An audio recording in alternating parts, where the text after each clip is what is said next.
My First Two Loves, Chapter 68, Steamed Up. About how long this book lasts.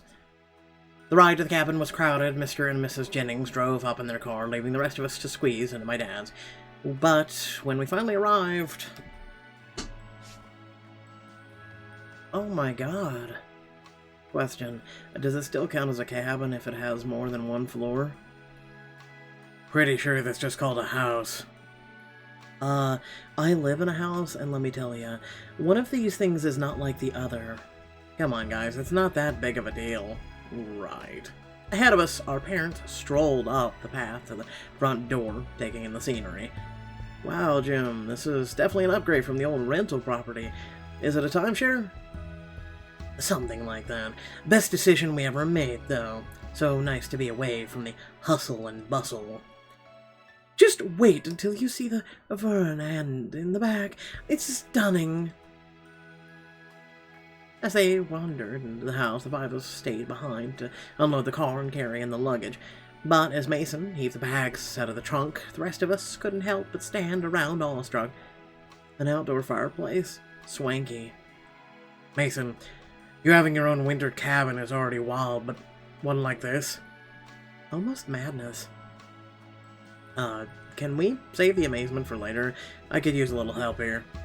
Oh, excuse me while I get to be your servant, too. You need anything else? Maybe a cup of coffee? I tore my eyes away from the view and watched the frustration set in on Mason's face before crunching through the snow to lend a hand.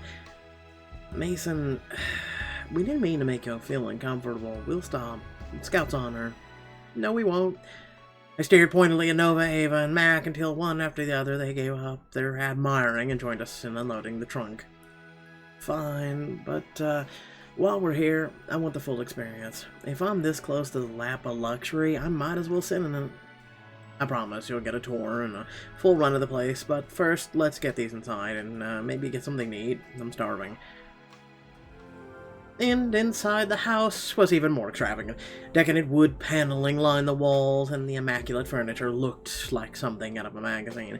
I tried to put it out of my mind as I sat down for brunch, but found myself self-consciously sliding my elbows off the table and hoping I wouldn't use the wrong fork. What a beautiful room. Across from me, Ava settled in gracefully, and I couldn't help but admire how she matched the elegance of her surroundings.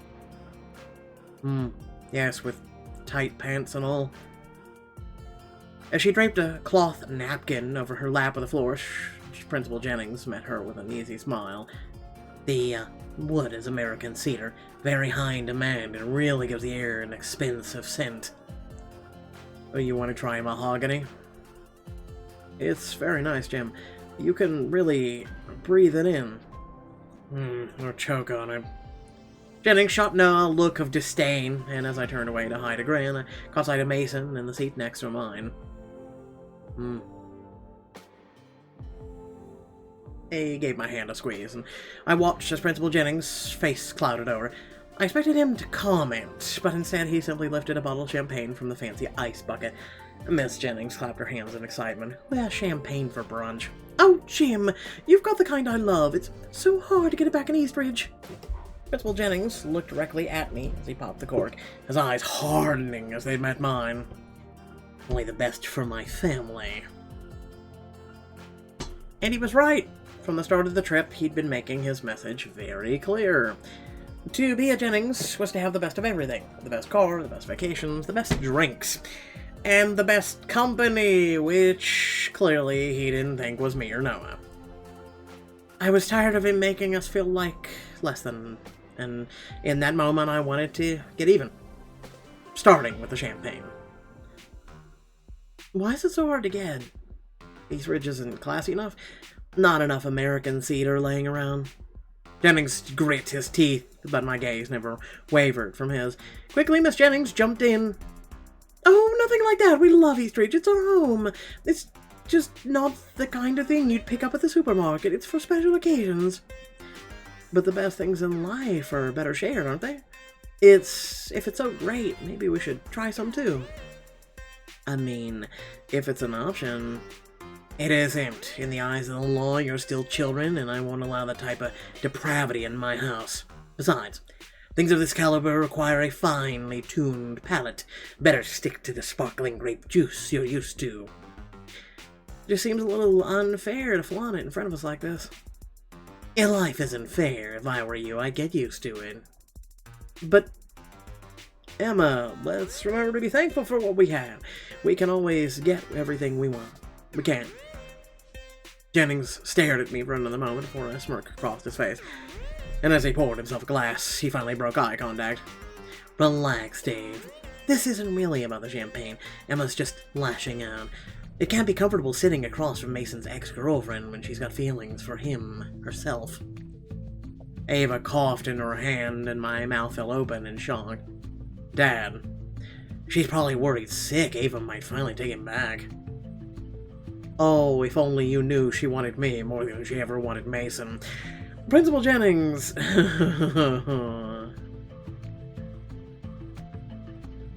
If you think that, you don't know Ava at all. I glanced across the table, and Ava's eyes met mine, a small smug tugging at the corner of her lips. You'll be out on your soon, Miss Price. It's time you learn that in the real world, like pairs with like. Now, hold on there, Jim. Actually, Dr. Price, Principal Jennings, before things get out of hand, I think you should know I'm already in a relationship. Silence flooded the room, and the rest of us looked on awkwardly as the two of them processed the information. Dad clapped his hands together. Well then, sounds like the kids have already worked this out for themselves. Problem solved. Hardly. Ava, it doesn't surprise me you've moved on. After all, my son was a fool for ever trying to have his cake and eat it too. But a lot can happen in a week. Yeah, like her going from him to another girl to having feelings for me, you dumb schmuck. Also, is it me, or is, like, Pixelberry really hating on principals? We got the rising tide ones, and then this one. Before anyone else could say anything else, the chef swept in with a feast, and the conversation was replaced with the sounds of forks scraping plates. But as I looked around at Noah, Mason, and Ava, it was clear we'd already lost our appetites. Why, though? After a brunch debacle, Mac headed to her room. Ava, Noah, and Mason and I took a tour of the house, desperate to avoid our parents. As afternoon turned into evening, we bounced from room to room until finally Mason led us down a set of hidden stairs. This last stop's my favorite. We should have this place to ourselves for a while. Where are we? Dad calls it his man cave. He designed the place from top to bottom, but I don't think I've ever seen him down here. Still, the place is pretty sick. Pool table, big screen, looks like being related to Satan is finally paying off. Well, there are some perks. Mason straight over to the pool table and reached into one of the pockets to reveal, "Is that the fancy champagne?" I asked Chef Veer to add it to the shopping list when she went out today. She was a little confused about all the secrecy, but stuck to the bottle was a sticky note with a quick scrawl on the side. I pulled it off to read the message. Mason, here is the champagne. May it cure what ails you. Mon Petit Chou. Signed, Chef Veronica. Dad was out of line for the way he talked to you guys earlier, so I thought we'd take this, sneak out to the hot tub, and get a little justice. Chef Ver may be cool with it, but this isn't the south of France. What if we get caught? Yeah, because we all know who they'll blame for it if we do. Why do you think this tour took so long? After the day we had, they're all fast asleep. Trust me, no one will suspect a thing.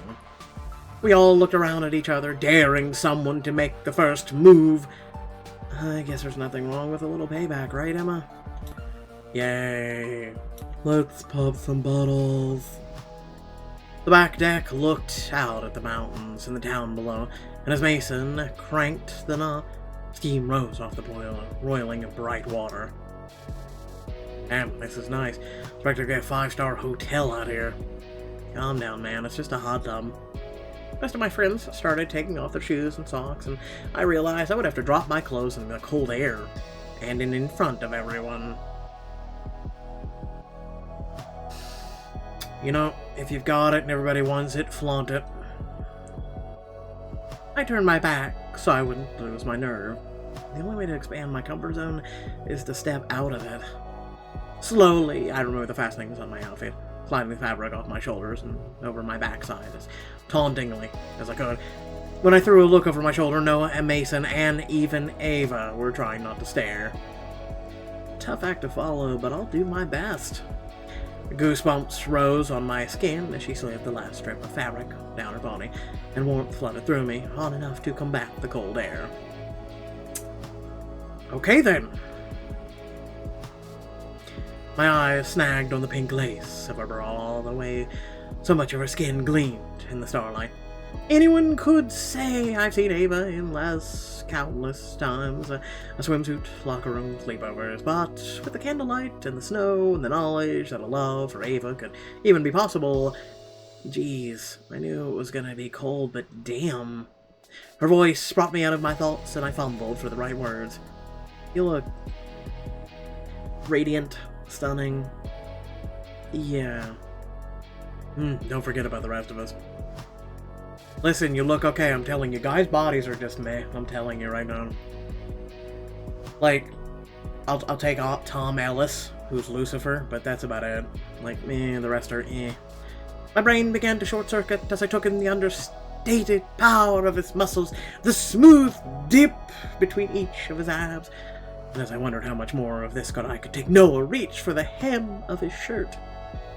Noah, you don't have to. I got nothing to hide, Emma. I like his more, he is red and black. He'd come so far since the first time I'd seen his scar, and I couldn't help but think of how he'd shuddered at the idea of anyone getting too close.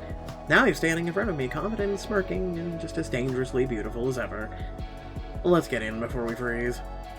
I sunk into the warm, soothing water, and every muscle in my body began to unwind. For the first time in weeks, I felt relaxed. Noah stretched his arms back over his head with a satisfied smirk, and Ava sunk all the way down to her neck. Drink, anyone? Mason handed me a glass with a brilliant smile, and then I accepted it. Cheers!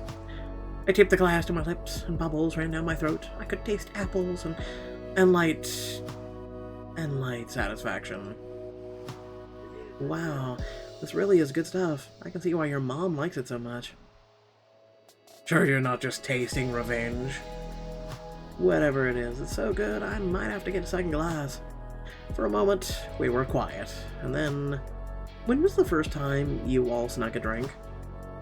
I think it was probably at one of the football parties, sophomore year. Practically a rite of passage with the seniors. Mine was before that, with my brother, and nothing for a while. I don't even know. It wasn't until sometime this year, though. That's not true. You had your first drink with me and Lauren's Sweet 16 when we nicked her dad's flask. No, I definitely poured it into a plant. Oh my god, I had no idea. Why didn't you tell me? No wonder the plant died. I don't know. I guess I didn't want to ruin your fun. But considering Lauren's the one who flashed the pizza guy, I think it's safe to say I wasn't the party pooper. I'm pretty sure she did that sober. Still, it's nice to know you had my back. I think it's also because I've always had to be the less rebellious sister. Guess that's out the window. I swatted the water in Noah's direction, earning a splash of my own in return. Hey, I gave my dad plenty of peace of mind until now. You definitely saved your best antics for last. It was true! This year had been a series of firsts, of new experiences, of new feelings. Or you could have just said first. Well, I'm glad I'm doing them all with you guys. Hell yeah. Champagne made my lips tingly, and in the warmth of water, my imagination and my eyes started to wander. Noah peered into the neck of the glass bottle. Looks like we've torn through the champagne already. Anybody got any other ideas? There should be some snacks in the fridge, courtesy of everyone's favorite chef. Now all you have to do is a volunteer or two to go get them. Now's my chance for some one-on-one time.